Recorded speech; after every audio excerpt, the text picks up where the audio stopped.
ഇത് ഞങ്ങൾ പ്രേമമല്ലാതെ പ്രേമത്തിലെത്താതെ നമ്മൾ പരിശ്രമിച്ചുകൊണ്ടിരിക്കുകയാണെന്ന് പറയാം. അപ്പം എന്താണ് വെളി നിൽക്കുന്ന ആ പാമ്പിടിച്ച പയ്യനെന്ത് പൊട്ടനാണോ? ബിഗ് ബോസ് ഷോയിൽ പോയിട്ട് പലരും രക്ഷപ്പെടുന്നത് ഞാൻ കണ്ടിട്ടുണ്ട്. ആദ്യമായിട്ടാണ് ബിഗ് ബോസ് ഷോയിൽ പോയിട്ട് ഒരാടെ കല്യാണം മുടങ്ങുന്നത് ഞാൻ കാണുന്നത്. ജാസ്മിൻ ജാഫറിന്റെ വിവാഹം മുടങ്ങി എന്നുള്ള രീതിയിലൊക്കെ വാർത്ത വരുന്നുണ്ട്. പലരും അതൊക്കെ സോഷ്യൽ മീഡിയയിൽ എഴുതുന്നുണ്ട്. കല്യാണം കഴിക്കുന്ന ആൾ സോഷ്യൽ മീഡിയയിൽ ഒരു പോസ്റ്റൊക്കെ ഇട്ടിട്ടുണ്ട്. അപ്പം വിവാഹം മുടങ്ങിയിട്ടുണ്ട്. ഈ കാര്യത്തിൽ നോക്കിക്കഴിഞ്ഞാൽ എനിക്ക് തോന്നിയ കുറച്ച് കാര്യങ്ങളുണ്ട്. നമ്മളിപ്പം ജീവിക്കുന്നത് നമ്മുടെ കേരളത്തിലാണ്, നമ്മുടെ രാജ്യത്താണ്. നമ്മൾ ഫാമിലിക്ക് വലിയ വാല്യൂ കൊടുക്കുന്നുണ്ട്. അപ്പം നമ്മൾ ഒരു കുടുംബം എന്നുള്ള രീതിയിൽ നമ്മൾ വലിയ കമ്മിറ്റ്മെൻറ്റ് കൊടുക്കുന്ന ആൾക്കാരാണ്.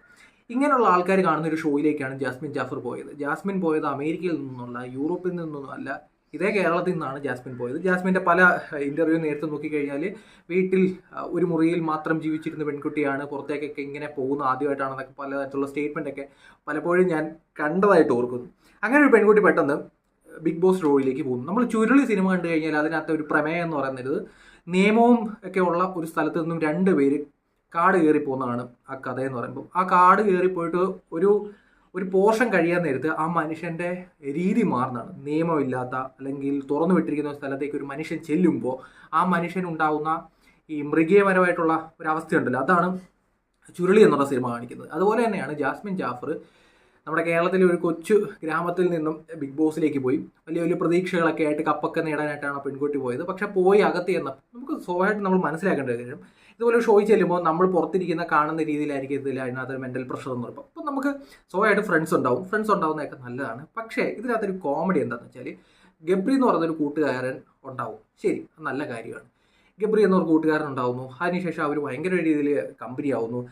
ഞങ്ങൾ തമ്മിൽ ഇവിടെ നിന്ന് നിങ്ങൾക്കൊക്കെ എന്താണ്, എനിക്ക് നാട്ടിലെ ആൾക്കാരുടെ ഒന്നും അവർക്കൊന്നും ആൻസർ കൊടുക്കേണ്ട കാര്യമില്ല എന്നൊക്കെ ആദ്യമ സ്റ്റേറ്റ്മെൻറ്റ് പറഞ്ഞാൽ അതേ ജാസ്മിൻ തന്നെ കുറച്ച് കഴിയുമ്പോൾ ഞങ്ങൾ തമ്മിൽ റിലേഷൻ നിങ്ങൾക്ക് എന്ത് തോന്നുന്നു എന്നുള്ള രീതിയിൽ പലരോടും വന്ന് ചോദിക്കുന്നു. മോഹൻലാൽ എന്ന് പറയുന്ന നടൻ തന്നെ പബ്ലിക്കായിട്ട് ചോദിക്കുന്നു. അപ്പം ജാസ്മിൻ പറയുന്നൊരു മറുപടി എന്താണെന്ന് വെച്ചാൽ, ഞങ്ങൾക്ക് ഫ്രണ്ട്ഷിപ്പാണോ അല്ല അതിനപ്പുറമാണ്, അതുക്കും മേലെയാണ്, അല്ലെങ്കിൽ സിറ്റുവേഷൻഷിപ്പാണോ അതുക്കും മേലെയാണ്, അങ്ങനെ പലതും പറയുന്നുണ്ട്. ഇപ്പം ഞങ്ങൾ പ്രേമമാകാതെ നോക്കും, കാരണം അത് പ്രാക്ടിക്കൽ അല്ല. കാരണം ഇവരുടെ രണ്ടുപേരുടെയും പേരിൻ്റെ അവസാനത്തെ വാല് രണ്ട് മതമായതുകൊണ്ട് പ്രാക്ടിക്കൽ അല്ലെന്നാണ് പറയുന്നത്.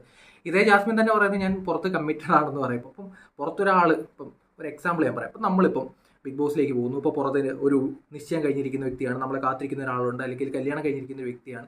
നമ്മളകത്ത് പോയി കഴിഞ്ഞാൽ അതിനകത്തുള്ളത് 19 പേരാണ്. 19 പേരെ നമ്മൾ ഒരുപക്ഷെ അതിനകത്തൊന്നും നമുക്ക് ക്ലോസ് ഫ്രണ്ട്സ് കാണും, ഇതൊക്കെ ശരി.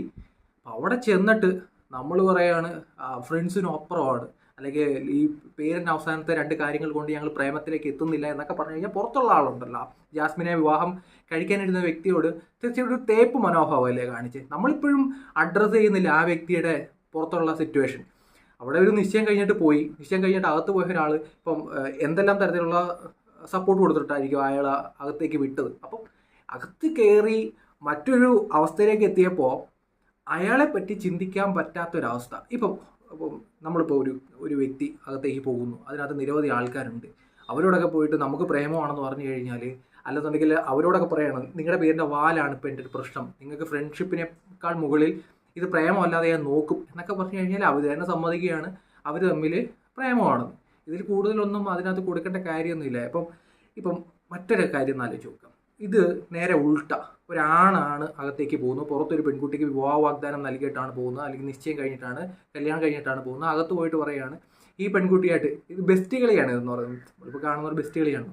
ഇപ്പം ഈ പെൺകുട്ടിയായിട്ട് എനിക്ക് പ്രേമമാകാതെ നോക്കും, അല്ലെങ്കിൽ എനിക്ക് ഫ്രണ്ട്ഷിപ്പ് എന്നോ അതല്ല എനിക്ക് പറയാൻ പറ്റുന്നില്ല, പ്രേമമാകാതെ പക്ഷേ ഞാൻ നോക്കും എന്നൊക്കെ പറഞ്ഞു കഴിഞ്ഞാൽ അതിൻ്റെ അർത്ഥം എല്ലാവർക്കും മനസ്സിലാവും. നമ്മുടെ നാട്ടിലൊക്കെ കുറേ ആൾക്കാർ ഈ കല്യാണം കഴിച്ചതിന് ശേഷം എക്സ്ട്രാ കുറച്ച് കലാപരിപാടിയൊക്കെ ആയിട്ട് പോകുന്നത് നമ്മൾ കണ്ടിട്ടുണ്ട്. ഇപ്പോൾ ആണായാലും പെണ്ണായാലും സ്വന്തം കുഞ്ഞിനെ വെള്ളത്തിൽ മുക്കിക്കൊന്നു, കടലിലെറിഞ്ഞു കൊന്നു, തലക്കടിച്ചു കൊന്നു, എന്നിട്ട് കാമുകനോടൊപ്പം അല്ലെങ്കിൽ കാമുകിക്കൊപ്പം ഒളിച്ചോടി പോകുന്നു എന്നുള്ള രീതിയിൽ വാർത്ത കാണുമ്പോഴും നമ്മളിത് തന്നെയാണ് കാണുന്നത്. ഇത് തന്നെയാണ് അതിനകത്തും ഇപ്പോൾ നടന്നുകൊണ്ടിരിക്കുന്നത്. ഇത് സത്യം പറഞ്ഞാൽ ഈ പുറത്തുള്ള ഈ ജാസ്മിൻ വിവാഹ വാഗ്ദാനം നൽകി, ഇപ്പം ഒരു പെൺകുട്ടി ആയിരുന്നെങ്കിൽ വിവാഹ വാഗ്ദാനം നൽകി കബളിപ്പിച്ചു എന്ന് പറഞ്ഞുകൊണ്ട് കേസ് കൊടുത്തു കഴിഞ്ഞാൽ അകത്തുനിന്ന് അവനെ പിടിച്ചുകൊണ്ട് പോയതിന് നിയമം, അങ്ങനെ നിയമമുള്ള നാടാണ്. ഇപ്പോൾ പുറത്ത് ഒരാൾക്ക് വിവാഹ വാഗ്ദാനം നൽകി ഒരു നിശ്ചയം കഴിഞ്ഞിട്ട് ഒരാളിപ്പോൾ കാത്തിരിക്കുന്നു എന്നുള്ള ഒരാളിരിക്കുമ്പോൾ തന്നെ അകത്ത് എന്നിട്ട് പറയുകയാണ് എനിക്ക് പ്രേമമാണോ ഗബ്രിയോടത് എനിക്ക് അറിയത്തില്ല. ഗബ്രി എന്ന് പറയുന്ന വ്യക്തി അതിൽ വലിയ കോമഡി ആയിട്ടാണ് എനിക്ക് ഫീൽ ചെയ്യുന്നത്. ഞാൻ നിൻ്റെ അച്ഛനാണ്, അമ്മയാണ്, അപ്പനാണ്, അപ്പൂപ്പനാണ് എന്നുള്ള രീതിയിൽ കാമുകനാണ്, ഭർത്താവാണ്, ഭാര്യയാണ്, ചിലപ്പോൾ പ്രേമമാകാം, പ്രേമമല്ലാതിരിക്കാം, പ്രേമമായേക്കാം എന്നൊക്കെ ഉള്ള രീതിയിൽ സ്റ്റേറ്റ്മെൻറ്റ് പറയും. ഇതൊക്കെ നമ്മൾ 8ലും 10ലൊക്കെ പഠിക്കാൻ നേരത്തെ കുട്ടികൾ കാണിക്കുന്ന ചില ചേഷ്ടകളുണ്ട്. ഇതേ കലാപരിപാടിയാണ് ബിഗ് ബോസിൽ ഇവർ ചെയ്തുകൊണ്ടിരിക്കുന്നത്. അതുകൊണ്ട് തന്നെയാണ് മഹാഭൂരിപക്ഷവും ഇപ്പോൾ ഫാമിലി ആയിട്ട് ജീവിക്കുന്ന ആൾക്കാർ ഈ ഷോ കണ്ടുകൊണ്ടിരിക്കുന്നതാണ്. അപ്പോൾ ആ ഷോ കണ്ടുകൊണ്ടിരിക്കുന്ന ആൾക്കാർക്ക് ഇറിറ്റേഷൻ തോന്നുന്നു, ഇവർക്കെതിരായി നിൽക്കുന്നത്. ഞാൻ പറയുന്നത് ഫാമിലി ആ വാല്യൂ അനുസരിച്ച് ജീവിക്കുന്നതിനെ പറ്റിയാണ്. ഇപ്പോൾ പട്ടി, പൂച്ച, ഈ മൃഗങ്ങളൊക്കെ നടക്കുന്ന പോലെ ഒരിടത്ത് ചെല്ലുമ്പോൾ ഒരാളെ കാണുമ്പോൾ ഇഷ്ടപ്പെടുന്നു, അല്ലെങ്കിൽ മറ്റൊരാളെ കാണുമ്പോൾ ഇഷ്ടപ്പെടുന്നു, അങ്ങനെ പോകുന്ന ആൾക്കാരെ പറ്റിയല്ല ഞാൻ പറയുന്നത്. ഫാമിലി എന്നുള്ള രീതിയിൽ താല്പര്യത്തോടെ നിൽക്കുന്ന ആൾക്കാർക്ക് ഈ ഷോ കാണുമ്പോൾ ഇവരുടെ ബിഹേവിയർ കാണുമ്പോൾ അത്യാവശ്യം മൂക്കത്ത് കൈവെക്കുന്ന ഒരവസ്ഥ ഉണ്ടാകുന്നത്. ഇതിനകത്ത് തന്നെ ഫ്രണ്ട്ഷിപ്പ് എന്നുള്ള രീതിയിൽ എത്രയോ ആൾക്കാരുണ്ട് പരസ്പരം സപ്പോർട്ട് ചെയ്തിരിക്കുന്ന. അൻസിബ, നമ്മൾ ദൃശ്യ സിനിമയിൽ അഭിനയിച്ച അൻസിബ ഋഷി കോംബോ, അവർ തമ്മിലുള്ള കോംബോ എന്ന് പറയുമ്പോൾ ഭയങ്കര രസമായിട്ടുള്ള കോംബോയാണ്. അവർ ഫ്രണ്ട്സാണ്, അവർ പറയുന്നുണ്ട്. അത് കാണുന്നവർക്കും ഫ്രണ്ട്സാണെന്ന് കൃത്യമായി മനസ്സിലാകുന്നുണ്ട്. അവിടെ ഒരു ചോദ്യം വരാത്തത് തന്നെ അവരുടെ ഫ്രണ്ട്ഷിപ്പ് നമുക്ക് കാണുമ്പോൾ മനസ്സിലാവുന്നുണ്ട്, ഇതൊക്കെ ഫ്രണ്ട്സാണ് എന്നുള്ള രീതിയിൽ മനസ്സിലാവുന്നു. ഇതല്ലാതെ വാഴത്തോട്ടത്തിൽ പോയിരിക്കുക, ചുമ്മാ അടിച്ചിട്ടോട്ടം കാണിക്കുക, വെറുതെ. ഇപ്പോൾ ഒരാൾക്ക് പുറത്തൊരു പ്രോമിസ് കൊടുത്തിട്ട് അയാൾ ഇത് കണ്ടുകൊണ്ടിരിക്കുകയാണ്, അയാൾക്ക് കൊടുത്തൊരു പ്രോമിസ് ഉണ്ട്, ഇപ്പോൾ ലൈഫ് ടൈം പാർട്ട്ണർ ആയിട്ട് ഒരാൾ നിൽക്കുകയാണ്, അയാളെ തേച്ചൊട്ടിക്കുന്ന രീതിയിലൊരു കലാപരിപാടിയായിട്ടാണ് എനിക്കത് ഫീൽ ചെയ്തത്. ഇപ്പം പുരോഗമനം എന്നൊക്കെ പറയുമ്പോൾ തന്നെ നമ്മൾ ഫാമിലി അല്ലെങ്കിൽ ഒരു പാർട്ട്ണർ അല്ലെങ്കിൽ നമ്മുടെ ഒരു പ്രോമിസ്, ഇതൊക്കെ ഫാമിലി ഇഷ്ടപ്പെടുന്ന അല്ലെങ്കിൽ നമ്മുടെ ഒരു മിനിമം കൾച്ചർ, അതിനൊരു സൗന്ദര്യമുണ്ട്. ഒരു ഫാമിലി എന്ന് പറയുന്നൊരു സൗന്ദര്യമുണ്ട്. ആ സൗന്ദര്യം ഇഷ്ടപ്പെടുന്ന ആർക്കും ഇവർ ഈ പറയുന്ന ഫ്രണ്ട്ഷിപ്പ് ആണോ എന്ന് ചോദിക്കുമ്പോൾ ഫ്രണ്ട്ഷിപ്പ് ആണെങ്കിൽ ഫ്രണ്ട്ഷിപ്പ് ആണെന്ന് പറയണം. ഇതല്ല, അതുക്കും മേലെയാണെന്ന് പറയാം. ഇത് ഞങ്ങൾ പ്രേമമല്ലാതെ, പ്രേമത്തിൽ എത്താതെ നമ്മൾ പരിശ്രമിച്ചുകൊണ്ടിരിക്കുകയാണെന്ന് പറയാം. അപ്പോൾ എന്താണ്, വിളി നിൽക്കുന്ന ആ പാമ്പ് പിടിച്ച പയ്യനെന്ത് പൊട്ടനാണോ?